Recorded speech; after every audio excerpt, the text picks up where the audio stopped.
This hospital over here was nothing but absolutely helpful. Not only did it bring my mama out of the coma to where she was conscious and alert, but then when it became her time to go on, they handled it with such dignity and just gave us every possible option, never rushed us. And Dr. V, I can't say enough good things about him. And I can't say enough good things about this hospital either. From the emergency room, from the first time we got her here to when she died, it couldn't have been any better care. Well, my name is Ray Womble, and I was born and raised here in Lillington. I'm the owner of J.E. Womble & Sons, a local company here. And I'm doing this video because my mother was here a couple of times. Unfortunately, she passed away in December the 8th of last year. My brother was taking her to Sunday school one Sunday morning, and she passed out in the car.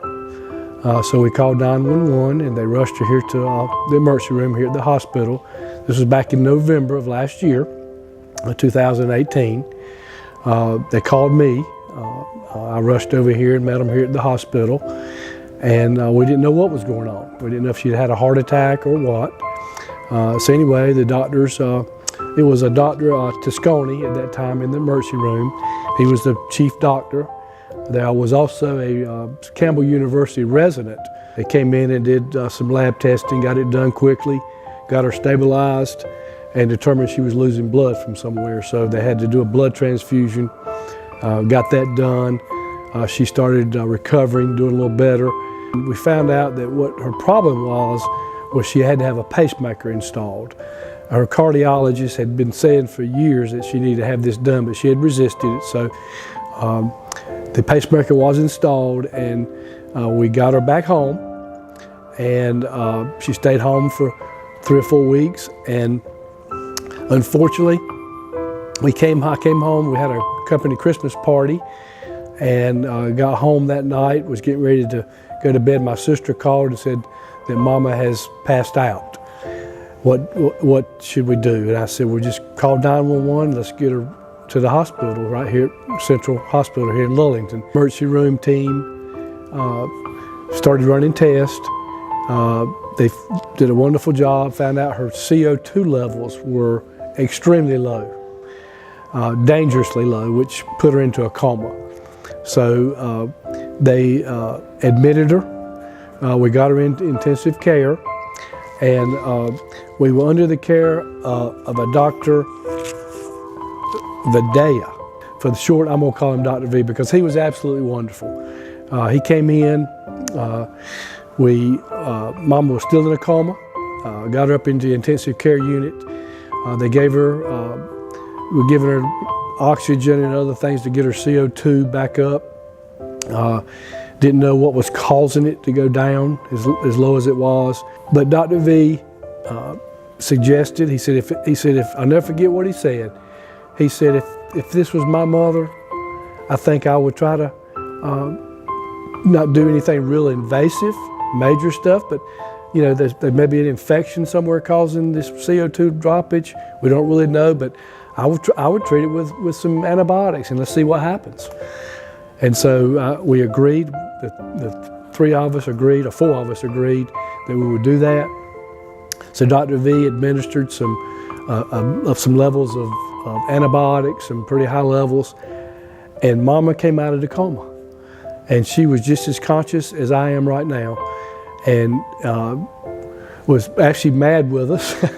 It's sort of funny in a way, because she said, why did y'all bring me back? I wanted to go to heaven to be with your daddy. And so we told her, Mama, it's not time for you to go home yet. We don't want you to go home yet. We want you still to be here with us. But she got better.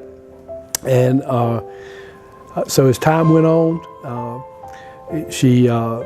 the nurses up in intensive care unit couldn't have been any nicer. The care they gave us was, they brought us food, refreshments, just whatever we needed. We stayed with Mama around the clock, one of us, for 4 days. And just like I said, it was almost like it was our family. And again, the level of care was just unbelievably compassionate and caring. And Dr. V got with us numerous times. We had 3 or 4 other conferences to discuss how she was doing. And even though they got the CO2 levels back up, she came out of the coma. Mama was not really in the fight. So we decided to, after talking again to Dr. V, we got together with him and determined that if she wanted to, we were just going to leave it in God's hand, so to speak, and not continue to give her this high levels of oxygen. And then we decided that we would give her morphine. That's what she wanted. It was a tough decision for us, but we talked it over with Mama, and that's what she wanted to do. And so on that Friday, they started giving her morphine. It took about a day, but on that Friday, as one day before her 90th birthday, she closed her eyes and went on to heaven, and she got her wishes to be with my daddy and her parents. And I know that a lot of things are said about small town hospitals, but Central Harnett Hospital is a wonderful hospital, and did a wonderful job for us. And I just want to take this opportunity to thank this hospital.